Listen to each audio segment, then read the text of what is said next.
नमस्कार मित्रांनो. आज बघूया आपण मार्केटमध्ये काय केलं आणि उद्या काय करणार आहोत. ॲक्चुअली हा व्हिडिओ मी डबल बनवतोय. कारण पहिल्या व्हिडिओमध्ये माझा माईक म्यूट झालेला. ठीक आहे. अ, बघूया मार्केटमध्ये आपण काय करतोय. आज जो डे लो होता ना, प्रिव्हियस स्विंग लो होता ना, तिथून मार्केट बुलिश झाला. ठीक आहे. आणि ओव्हरऑल हा बेरिजला एक स्टॉप मिळाला. कंटिन्यूअस ज्या कॅन्डल रेड बनवत होत्या, त्याच्यामध्ये एक डोजी कॅन्डल मिळाली आपल्याला. ठीक आहे. तर डेली टाईम 15 मिनिटानुसार काय करतोय आपण ते बघूया. आज कोणकोणते ट्रेड घेतले ते पण आपण एक्सप्लेन करूया. आपण मॉर्निंगला पहिला हा सेलचा ट्रेड घेतला. जसे की आपण इथं लगेच इमिडिएटला नाही गेलो. थोडंसं पहिलं म्हणजे रनिंग कॅन्डलमध्ये गेलो. थोडासा रिस्की असतो रनिंग कॅन्डल. पण जनरली हा पुलबॅक आणि रिटेस्ट आणि कंटिन्यूएशन फक्त राहिलेलं. सो आपण इथं ॲडव्हान्समध्ये गेलो इकडे सेलिंगला. नंतर आपलं टार्गेट इथपर्यंत होतं. म्हणजे आपण हा सेल ऑफ कॅप्चर केला. त्यानंतर इथे बुलिश स्कॅल्प केला फक्त इथपर्यंत साधारण. आणि त्यानंतर आपण हा ट्रेड काय नाही घेतला. एवढा ट्रेड आपण नाही घेतला. आपण हा ट्रेड घेतला. म्हणजे टोटल आपण किती ट्रेड घेतले?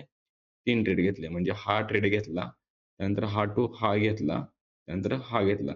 सो ओव्हरऑल पूर्ण आठवड्याचा बऱ्यापैकी आपण मूव्हमेंट कॅप्चर केला. कारण पूर्ण आठवड्यामध्ये ऑप्शन बायरसाठी मार्केटमध्ये मूव्हमेंटच नव्हती किंवा प्रीमियम डिके भयंकर होता.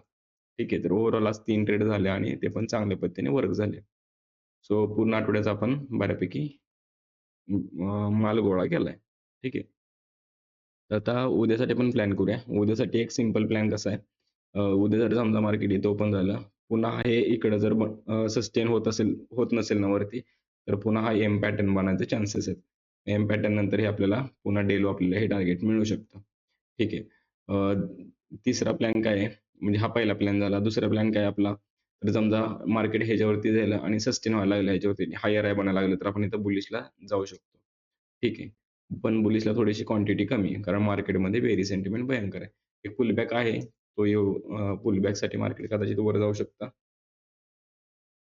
ठीक आहे. आपला हा ट्रेलिंग एस-एल आहे. टी-एस-एल म्हणजे हा ट्रेलिंग एस-एल आहे. म्हणजे आपला व्ह्यू अजून पण बेअरिश आहे. जर समजा हा एस-एल लागला, तर आपण इथं एस-एल म्हणजे बेअरिश व्ह्यू आपला तात्पुरत्या काळासाठी आपला बेअरिश व्ह्यू स्टॉप झाला असं समजायचं असते. ठीक आहे.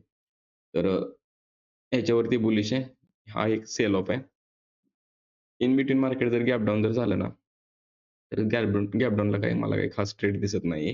कारण गॅप डाउन जरी झाले तरी पुन्हा ते स्ट्रेच करणार आणि मग गॅप डाउनमध्ये आपण काही जास्त प्लॅन नाही करणार सेलिंगसाठी. ठीक आहे. कारण मग गॅप डाउन करायचं असेल तर सेलिंग करायचं असेल तर कुठेतरी टॉपला केली पाहिजे आणि त्यानंतर आपल्याला हे टार्गेट मिळालं पाहिजे. ठीक आहे.